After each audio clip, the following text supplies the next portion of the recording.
Welcome, everyone, to NAMI at Noon for March 2024. I'm Amy Brundle. I'm the Marketing and Communications Manager at NAMI North Carolina, and we're pleased to have everyone here for this month's webinar.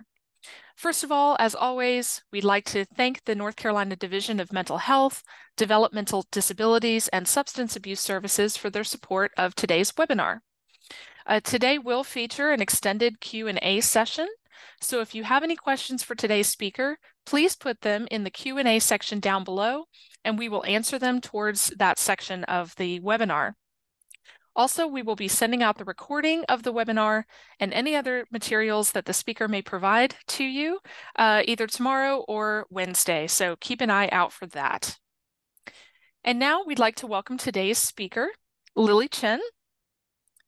Lily is the Executive Director of the United Chinese Americans Youth Mental Health Collaborative WAVES program. Since 2016, UCA WAVES has touched the lives of thousands of immigrant families from 50 states through its community educational programs and advocacy. Lily has an extensive background in nursing education and public health nursing, including schools and senior care sectors. As a nurse educator at NC Central University, a graduate of Robert Wood Johnson Foundation Clinical Scholars, a PhD candidate, and Royster Fellow at the University of North Carolina, Chapel Hill, Lily has been actively engaged in research on mental health disparities among Asian American and Native Hawaiian Pacific Islanders.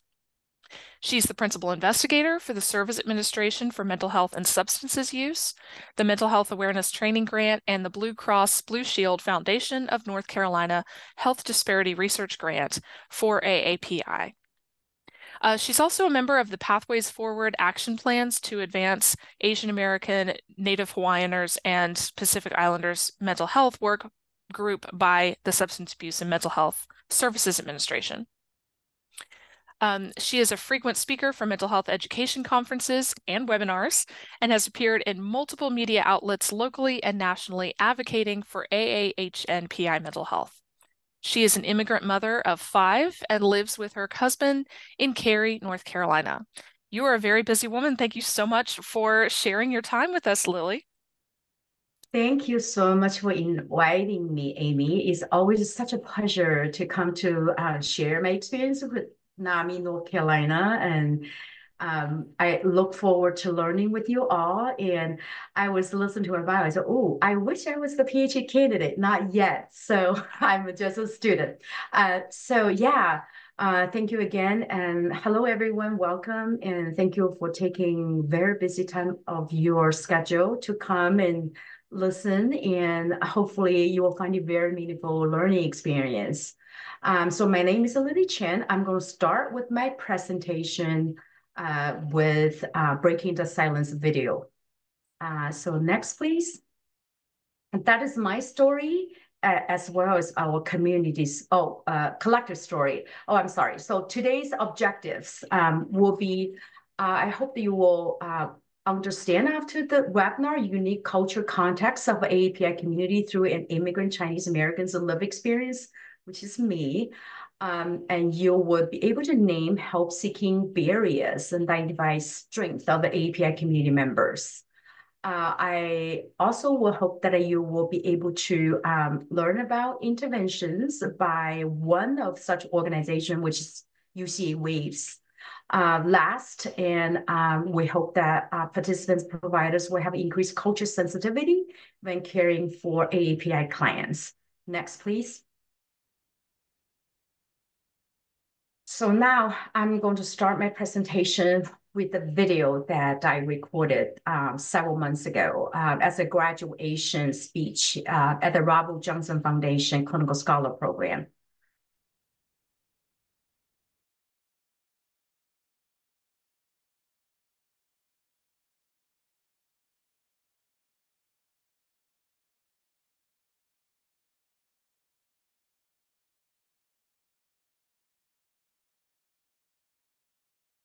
We can't hear Laura. Laura, thank you so much for manning the station for us. So yeah, just give us a minute and making sure that everybody can hear.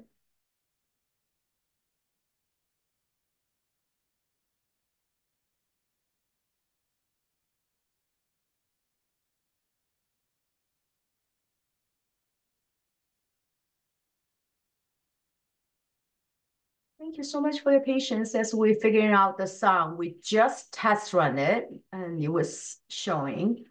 So the reason I wanted to show this video is because we take months to prepare for the speech. And then I was just sharing with Amy that I will never be able to um, share the whole story as well as what I have recorded here in the video. So yeah. No cause was mentioned at all. It's great. We can hear now.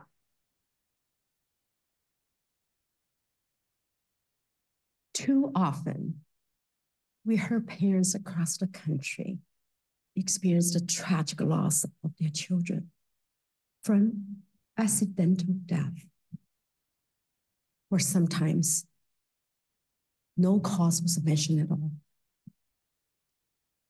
Occasionally, we heard the true cause is suicide.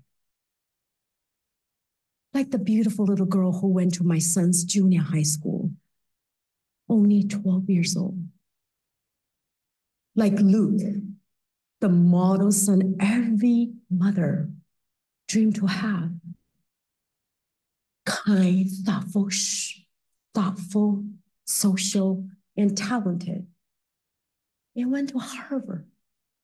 How is it possible such a sunny, outstanding young man died from suicide? 这怎么可能呢？这么优秀的一个孩子，这么阳光的一个孩子，过世，自杀过世，真是太痛心了。Mental illness and suicide, a silenced topic in Asian American communities. The best kept secret.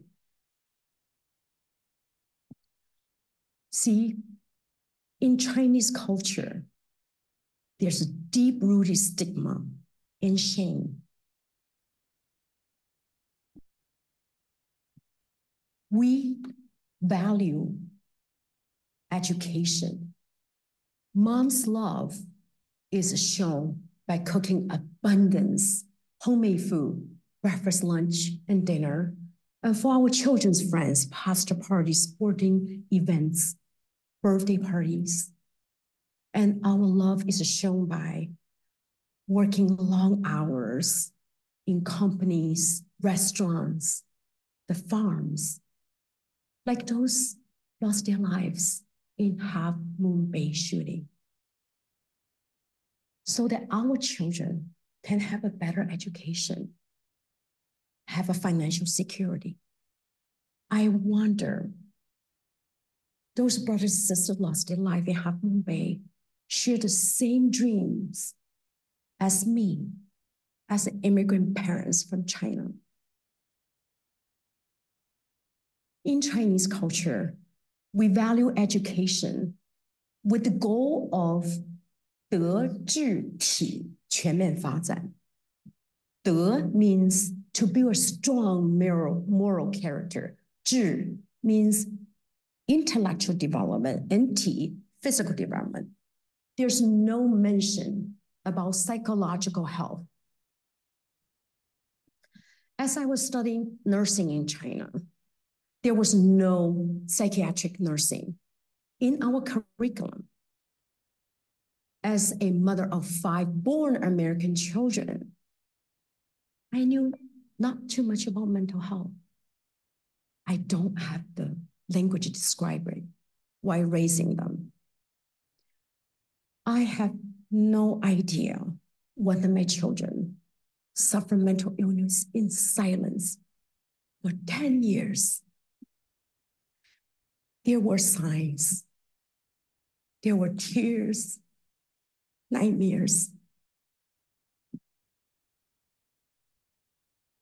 And I didn't know anything about it. Not until in college, when she experienced mental health crisis, she started to get help and started the road to recovery. And she told me, Mom, I'm the lucky one because many of my friends couldn't take time off to get better. They couldn't take time off to get help because the pressure to succeed. They couldn't get help because their parents, like me, then didn't know much about mental illness. They couldn't get help because their parents under such a pressure to keep the secret due to the shame and stigma. 他们怕孩子告诉别人孩子有 mental illness，他们觉得很丢脸。As parents, we also bring our unique experience growing up to our parenting, including the traumatic experience. I remember one day walking home from school, watch my father taken away in handcuffs. I remember the look on his face, his eyes of fear and love. I was forced in involuntary displacement, separated from my parents as a teenager. My friends several years older than me, also teenagers, they are forced to go to the farm to endure harsh labor to get re-education. 上山下乡再教育 entire higher education was paused for 10 years. Research showed that Asian American college students are 40% more likely to have attempted suicide compared to white students, but half as likely to be diagnosed with mental health conditions. Asian Americans are also 3 times less likely to get professional help compared to whites. The exponential anti-Asian hate during COVID and anti-racism has affected our youth deeply because that confused their identity and also affect their sense of belonging, which are very important for their mental health. The situation has further exacerbated the already worsening mental health status for our youth.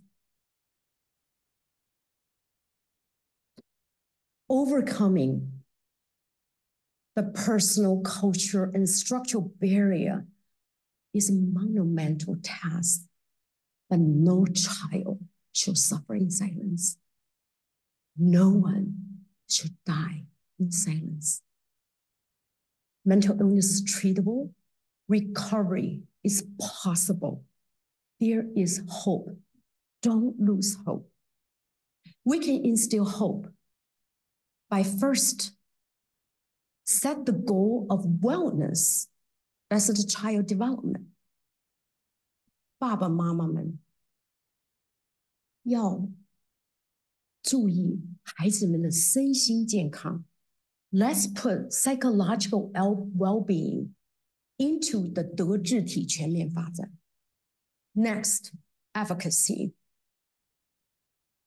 We need to advocate for the equitable distribution of resources to our Asian American community, research fundings, bilingual providers, supporting the community-based organizations, CBOs. National Institute of Health, over 25-year period, only allocated 0.17% of the research funding to the AAPI community. Philanthropies, less than 0.2%, while Asian American accounts for 7% of our nation's population, the fastest growing immigrant group. We need to elevate our voices, amplify our voices, like Sandy and her parents. We need to amplify voices by writing op-eds, by making documentary films. Documentary films also educate the parents, and we can further educate the parents by using the toolkits our Breaking Silence team developed, and also by mental health first aid training. Last not least is support. Mom and dads, 爸爸妈妈们，我们的孩子需要听我们告诉他们，我爱你。Please know that our children want to hear from us. I love you. Non-judgmental listening. But support coming from the parents are not enough. We need to build a network of support. We need to have a village of support from community members, advocates, aunts, uncles, advocates, and every one of you on the audience. Please join me to ride the waves, to break the silence, to save young lives. Thank you so much.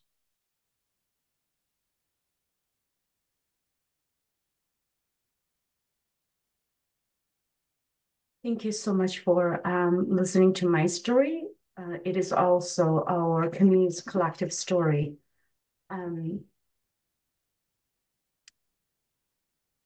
My presentation is structured surrounding the big idea talks. And by the way, if you have any questions as you're listening, please put them in the chat. And I'm very used to interacting with the audience. And if you wanted to ask, then Amy can just let me know.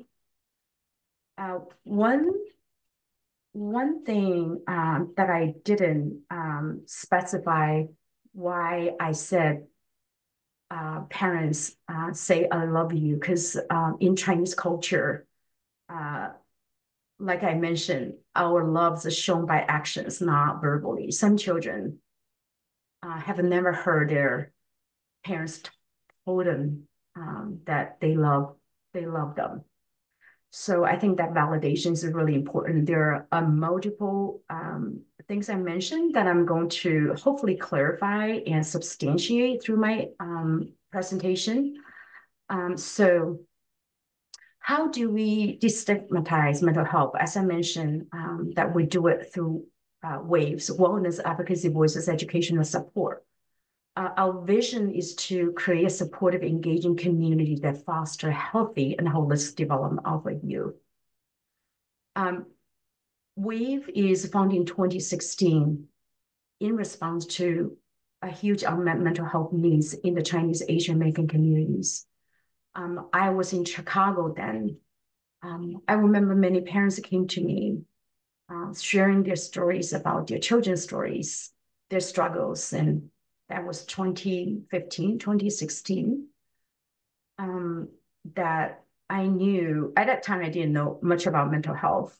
But we started taking actions in response to that. And moving fast forward, last year, 2023, we have conducted multiple programs in response to the needs, continue to. And this is the yearly review if you're interested in watching after the presentation. The link and the website is provided. Next slide, please. So next slide, please. So these are the key programs, but I'm going to the details. So one of the things I mentioned is that we conduct mental health first aid training 2021. We're fortunate enough to have the support from SAMHSA MAC grant. Last year, we trained total 210 community members that have shown the improvement of their knowledge, belief, and attitude related to mental health knowledge. Because as I mentioned in my talk, myself included, I didn't have much knowledge about mental health. So that's something that we felt that is a key to destigmatize mental health, increase the knowledge, and by using the best evidence practice. So for those of you who are not very familiar with the mental health first aid trainees evidence-based practice or model that is provided 6 hours virtual or 8 hours in person mental health first training to the community members by lay person. So that's something that we do is mental health first aid training. Next slide, please. And also, after last year, because just last night we prepared for our annual report, because last year was the first year for SAMHSA. And the reason I want to show you these slide is because this will give you a picture of who we are, who are our community members who are interested in this kind of training, right? So because that will guide our intervention and guide our targeted intervention by knowing our audience. This is just one data point. So as you look at on the very left, first generation immigrants accounts for majority, 88% like me, that I immigrated from China myself. Then my children who are all born in the United States, they're considered the second generation. So most of our participants are the first generation immigrant. And 90% because we are serving the immigrant Chinese community. So 90% because we have the language advantage because I am trilingual. I can speak Mandarin and Cantonese, and these are my first language. And so our trainers, they're all bilingual. 88% are female and 78% are parents. So this is a really important data point as well. Later on, I'm going to make some recommendations, and then you will understand why the families and parents need to be involved with their youth and mental health issues, right? This education, this sample, again, from this sample is a highly educated group. It might not be the true reflection of the entire Asian American because we're such a diverse group. We have we have 54 languages spoken. I'm from East China, from East Asia. Like right now, we're working with a Korean refugee group, and their educational level may be very, very different from this picture. So, and their English level also is relatively comfortable, a majority of them. But again, this is just only representing one data point. And another data point I want you on the bottom, mental health related factor characteristics. So almost half of the people, this question, the way that we ask is that do you yourself or someone else you know or close to you are diagnosed with mental health illness? Half of them have that. More than a third not getting any help. So this is a big implication here. Over a third of our community members don't get any help. And then about a third as well, not getting any referrals. Here's informal help seeking. That's another very important data point. Is the majority of our community members, 84%, goes to informal help seeking, which we define as a family, friends, and community members, and not licensed professionals. And about less than half go to a formal help seeking, which is a licensed professionals. So again, this is only one data point from the 210 participants participating in our mental health first aid training. Next slide, please.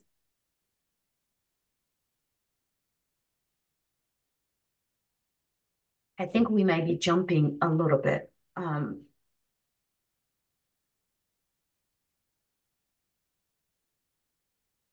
Yeah, to the front, yeah. I'll go back.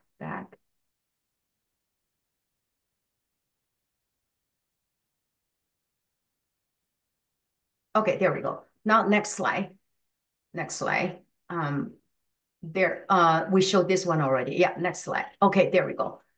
So another thing mental health first aid training is not only education, also we talk for people. I'm a certified mental health first aid trainer for adults. I'm sure that the audience, a lot of you probably are familiar with it, is a big part.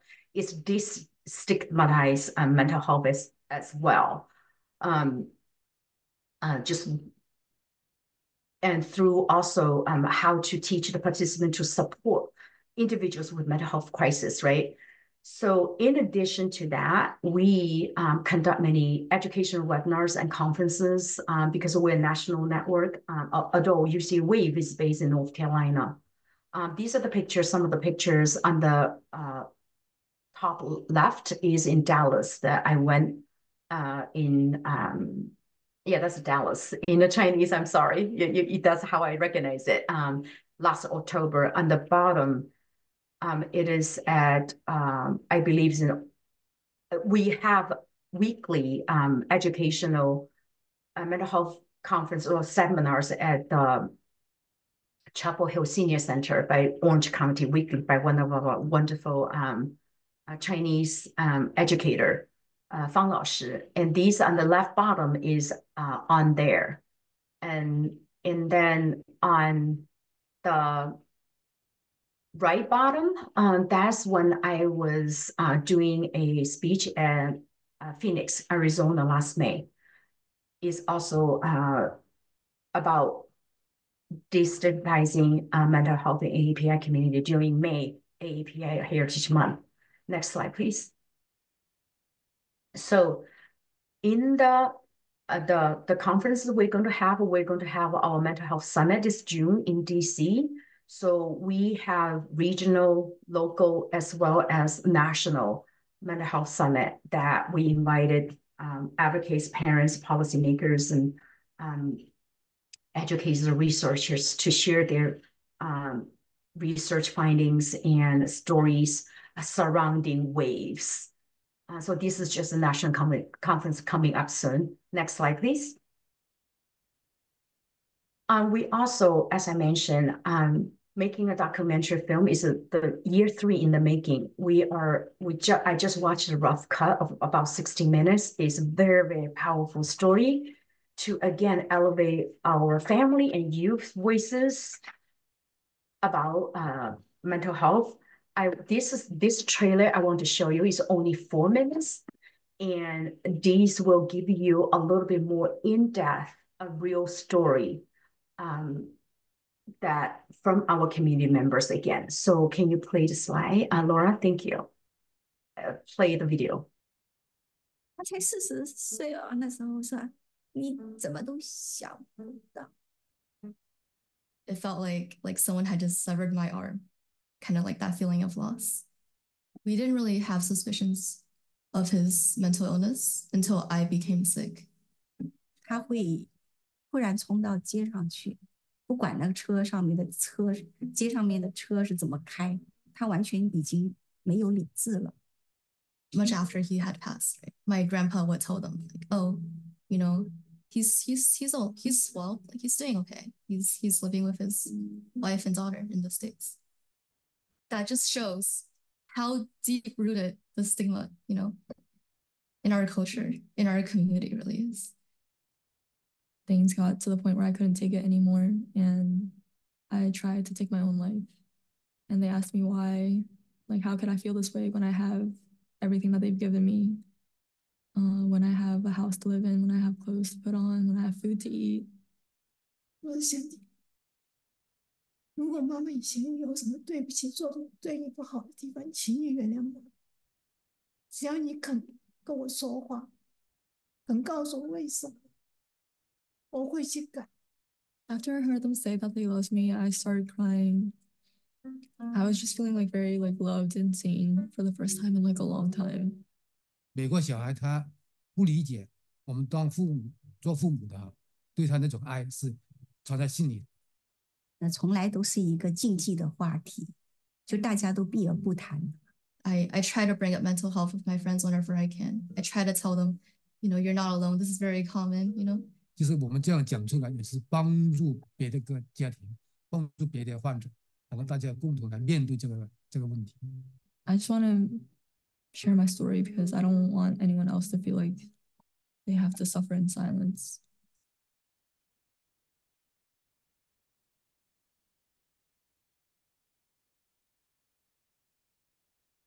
Thank you.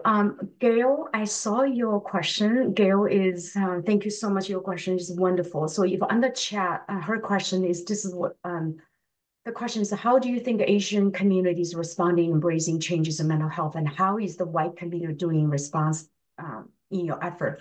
I think this is a very relevant question. I think this film, this is trailer, it is the most powerful answer to that is that Sandy, in the story, when you watch the whole documentary, I have reading the scripts and watched the rough cut many times. Every time I just wanted to cry. So the first time when she attempted suicide, she was in and out of consciousness for 8 hours. Her parents didn't know anything, did not take her to the ER because the parents were afraid that people knew about the mental illness and suicide. They were very ashamed. The second time, they took them to the hospital right away, but still didn't understand the mental illness and wasn't cooperating or participating in the treatment. The third time, Sandy tried again, almost lost her life. She was going because she was sent to the ICU, airlifted to have a liver transplant, planning to. And that's when her parents finally got around it. When they got around it, and they feel tremendous response, right? Guilt and shame of not understanding it and not supporting Sandy. And they turn 180 or maybe 280 around. They become the most powerful voices along with Sandy to destigmatize mental health, sharing their stories. They are not afraid to be judged. They don't think it's shameful. They don't think it's, they didn't feel stigmatized against, again, they just wanted to help other people. And that's the strength of our community. Once they're getting educated, unfortunately, in Sandy's case, it took so many suicide attempts for the parents to get to that point. And we hope that nobody should suffer like Sandy. And we could have done a lot more. Everybody could have done more. I think mental health does not discriminate, right, Gail? It affects all the communities, Asian American, white, minorities, Black, all communities. So I think that it takes a village, it takes all of us, because we have the shared story, we have a common stories to share. However, I do think that providing the support to AAPI communities or marginalized community does require much more resources and patience and time so that you can, because of the unique barriers we face, language barriers, right? Culture barriers, and not just the language, is the culture. You understand the language or you can translate doesn't mean that you understand the culture. There's a lot of subtle things and idiosyncrasies within each culture, subculture. In North Carolina alone, there are over 200 languages spoken. 200 languages, that is accurate to work, is hard. How are you going to provide that many language, right? So that's what I would say, answering your questions, Gail. And thank you again for your questions. Audience, if you have any more questions, please feel free to put in the chat. So I'm going to go to the next slide, please. Laura, thank you. So part of the advocacy, how do we do the advocacy work is, as I mentioned, we write op-eds. We wanted to amplify our voices, right? So our members has published 8 op-eds since 2021, the Atlanta shooting. And this is particular op-eds that I was writing is actually addressing the mental health in nurses, in my students in NCCU, because I have witnessed the tremendous pressure and mental health crisis symptoms in my students because they have to work, they have to come to school, and they have families suffer from COVID or going to the funerals. So, but again, to bring up to my point about mental health does not discriminate. So we started I call it a talk space, a peer support program during that time. And bring the mental health first aid training to the Department of Nursing with the support of our department chair, Dr. Van Rio, and colleagues and Robert Johnson Foundation clinical scholars. So not all our students are required actually to have mental health first aid training. So this is just related to OPS and nothing's building evidence. So I have a share about the sensor project, even though it's a training project. We don't need to do any research, but we felt so strongly that we needed to provide more data because we're so underserved, understudied, unseen in research. So we kind of split the pennies in half. We built the research capacity to for the mental health first aid training grant. And then we just started. This picture happens yesterday, believe it or not, just yesterday. We started a listening sections of a project we recently got funded by the Blue Cross Blue Shield Foundation of North Carolina, is to identify AAPI health disparities, including the mental health disparity. We can't wait to start this because we are so incredibly grateful for the support who wanted to do this work, who wanted to bring a very valid, authentic data point so that we to share with the community and everybody who's interested in our community, right? So that's how we advocate, is building the evidence. And yesterday there was me on the thing, and then we have 15 members coming. We have to keep, a lot of times mental health come up, actually we have to, because of the purpose of studies on the whole health, we're the only organization in North Carolina receiving this grant. So we have to constantly steer the audience, say, hey, we heard you, this is mental health issues, but can we talk about health in general, right? So every time you talk to people about health, mental health will always come up, including the Korean community, because we co-apply of this grant with the Korean community who are refugee and who went through tremendous trauma during resettlement in Thailand and all that. So that's mental health is top one priorities that when they talk to us as well. So anyway, so these are some of the things we did for Advocate, is to, through writing, amplify our voices and building evidence. Next slide, please. And the support. So we have a village support. As you remember, that our community members like to call to the informal network. And one of the things that you probably don't know, a lot of you, unless you're immigrant community, each immigrant community have their preferred way of communicating. They're not, probably you don't see them a whole lot in the mainstream social media, right? Facebook or Instagram, but we use WeChat. WeChat is the powerful tool for education and providing support. Everything with promotion, with the outreach, with education, with research recruiting is all through WeChat. That's most powerful. We have some data points about WeChat. Usually, majority of our participants with mental health first aid training, they find out from the WeChat. We have WeChat blocks, we have WeChat groups. So we provide the support, online peer support through the WeChat as well. So this is the Wave Village, is a support group. We have 3 big groups, about, I think it's over 600 people now, and our volunteer provided a total in 2023, all run by volunteers, over 4,000 volunteer hours, not only providing the village support group, is for the entire WAVE program. So next slide, please. So this is just a few things that happened this year that we also very much in serving the not only Asian American community, but also the community in needs. And these are the WRI report of one of the events we held during the Lunar New Year. We had the red envelope.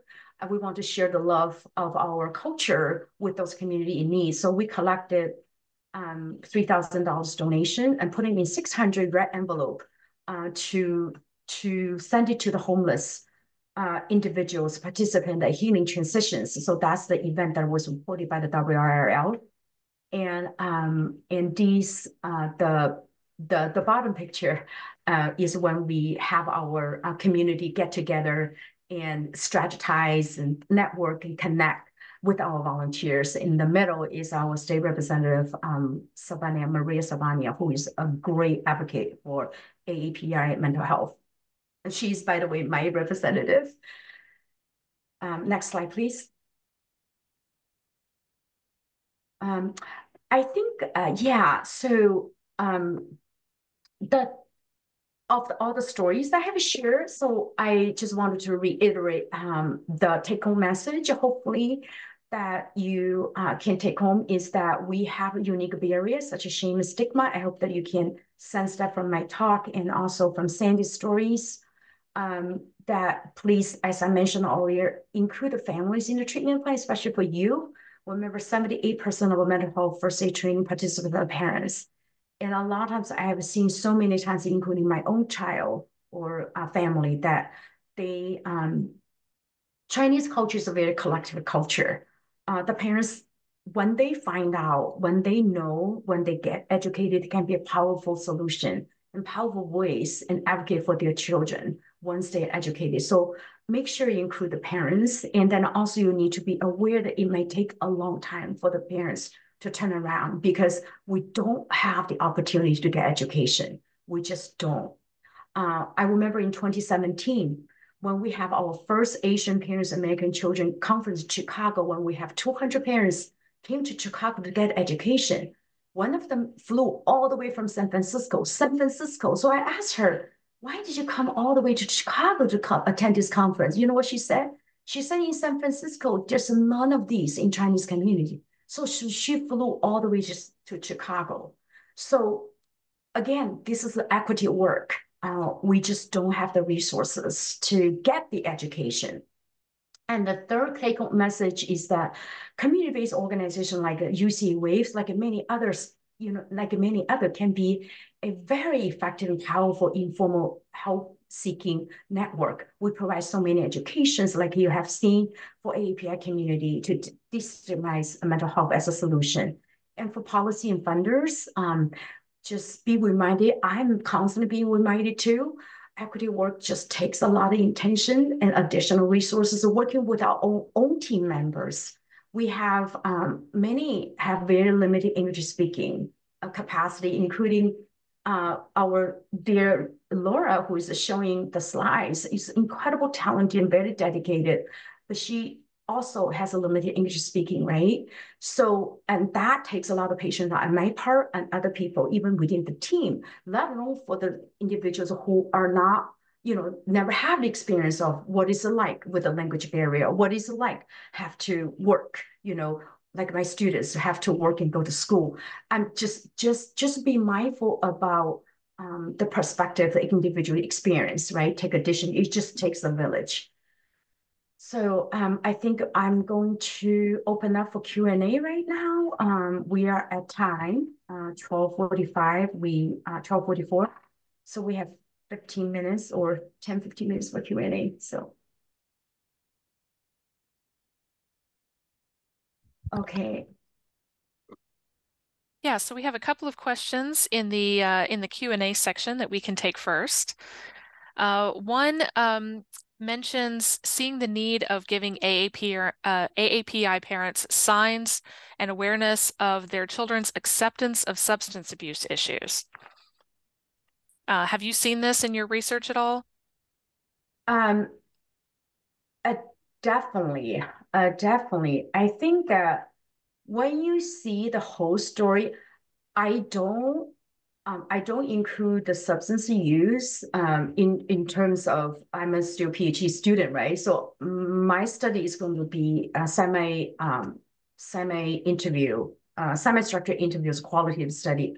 I haven't started that yet, but from the story, from Sandy's story, when you see the whole film, it is very much part of Sandy's that she started to use marijuana, and then also that's a way for her to cope.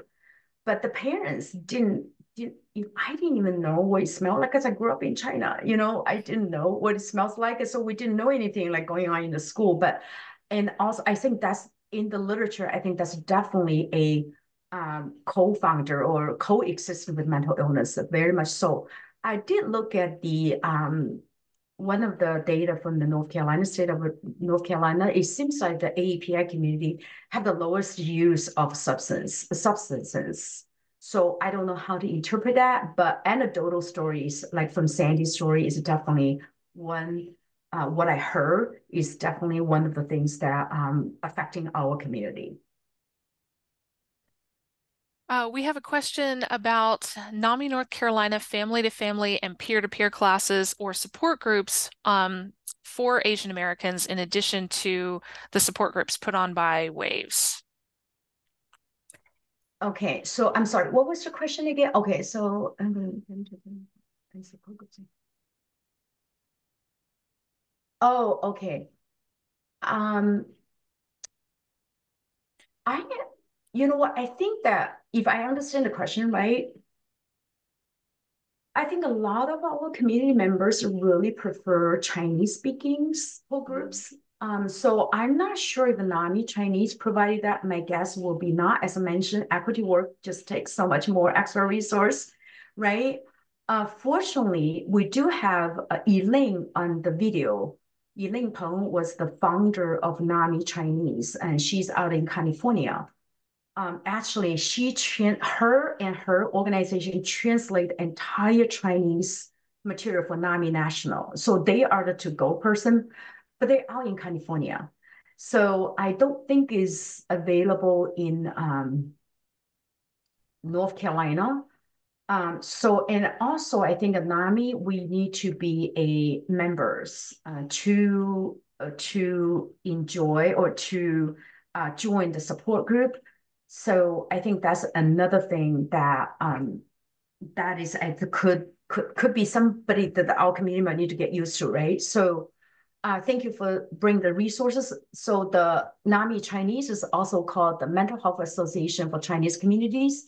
They have a warm line and they just upscale to they open 7 days a week. I think certain hours.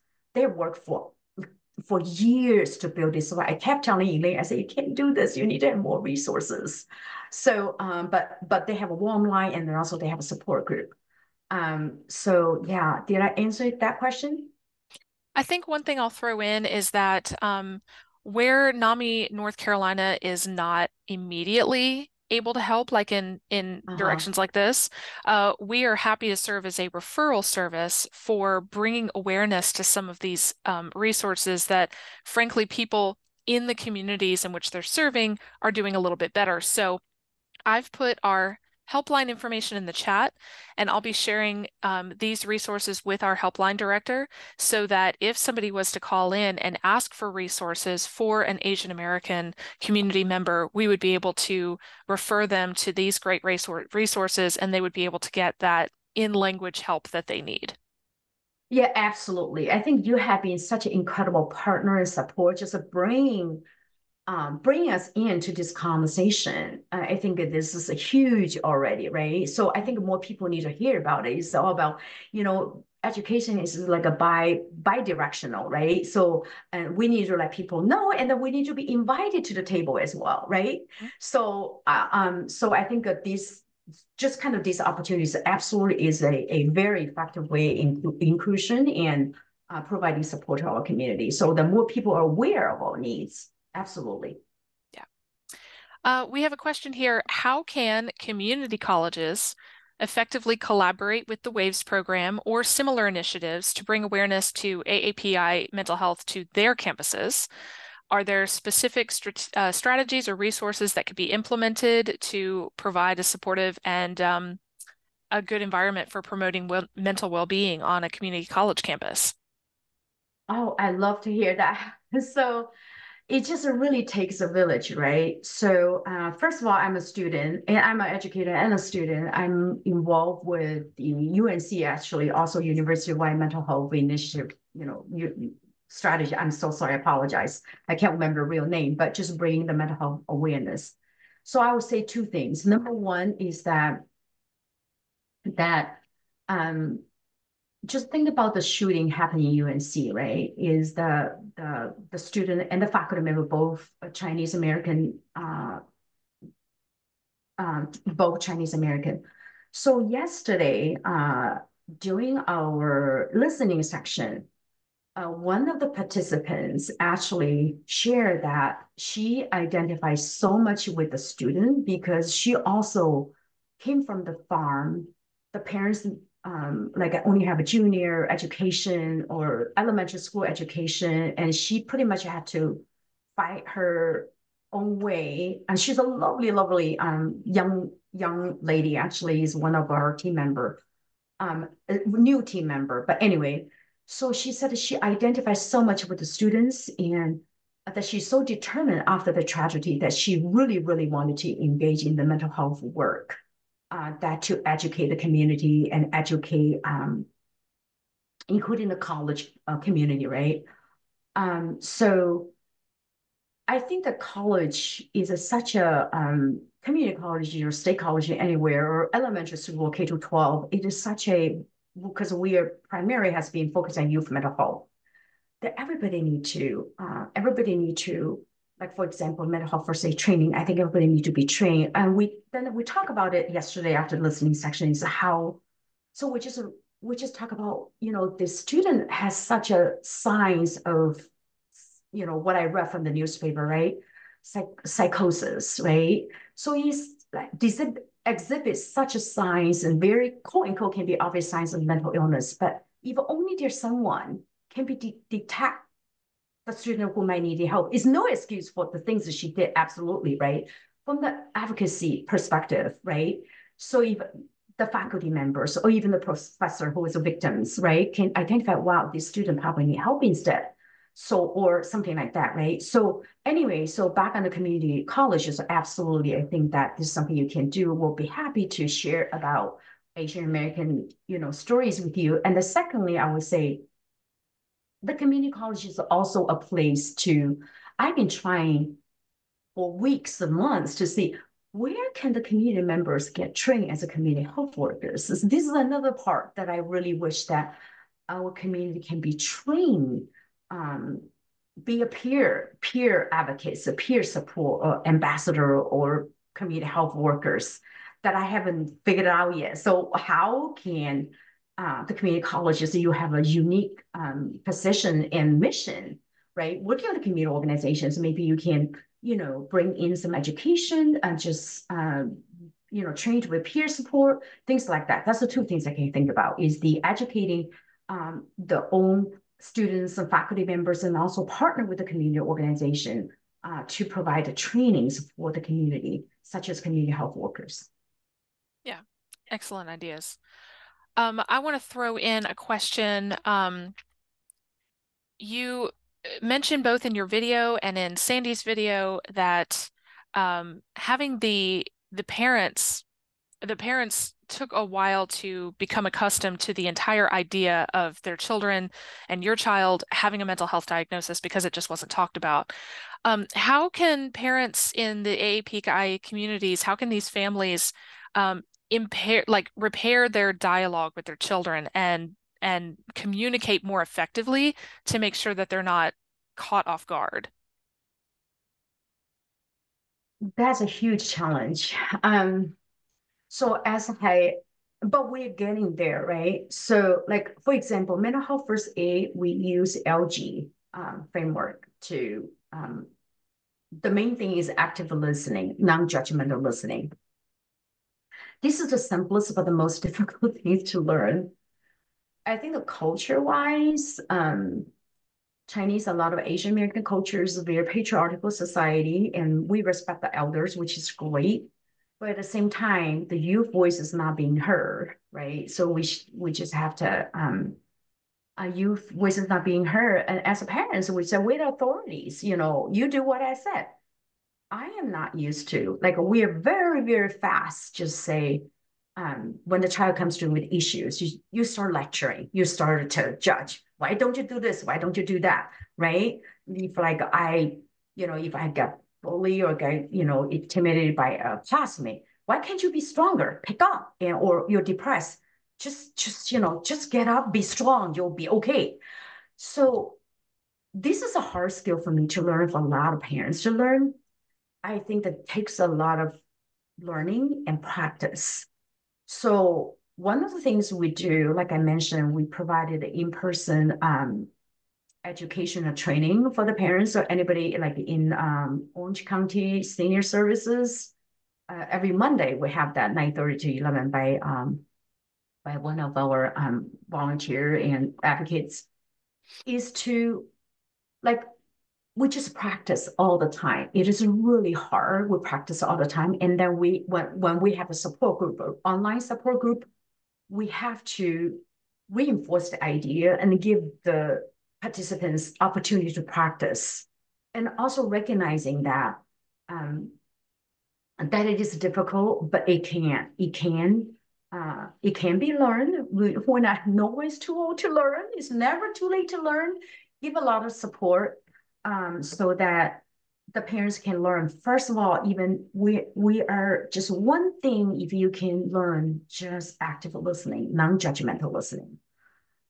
So this will be just one example how the parents can do, but it's hard to do by yourself, right? It's hard to do by yourself. A lot of parents, unfortunately, they come to us wanting to learn about this. They already experience a lot of struggles with their children or in the family, the mental health, like if you remember the data set, right? What is it, the percentage of people, like 49% of the parents know someone, if I remember right, like almost half of the people themselves or their children have mental health issues, right? So anyway, so I don't know if that answers your questions.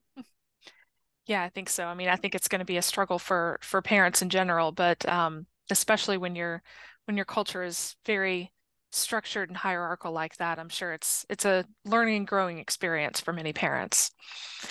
We've just got a couple of more things here. Just a comment. This viewer agrees on the trauma of migration that's experienced by first and second generation migrants. She would like to collaborate with you, so hopefully we can get that arranged. And then how can private mental health practices collaborate with the WAVES program?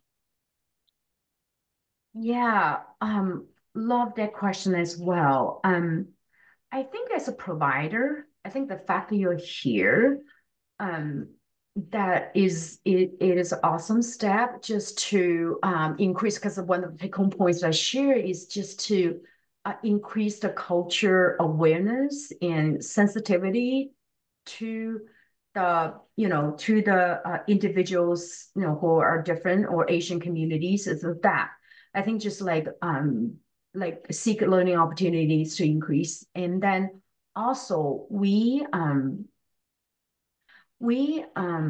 have enough providers, period, let alone the bilingual providers, right? So this is the problem. So that's one of the reasons, a little bit off topic a little bit. That's why we need to develop not parallel professionals, like a peer support, peer advocate, and because we never have enough, right? So I remember, so I think that if you are interested, like say, we don't refer our community members, oh, go to this person, go to this person, just because culture is so complex. Each person is so, so different, right? We will say, go to psychology today and just to find out what is the best and you need to call. But I will say, we do these webinars and sometimes we will need the licensed professional providers come and as a the educational expert, or like just explain, for example, like just explain what is a private practice, or what is the county hospital, or what is the Duke, like this is very confusing. This is one of the things we talked about yesterday as well, is that I think it is so complicated. So the healthcare system is confusing, not only the mental health knowledge and that, right?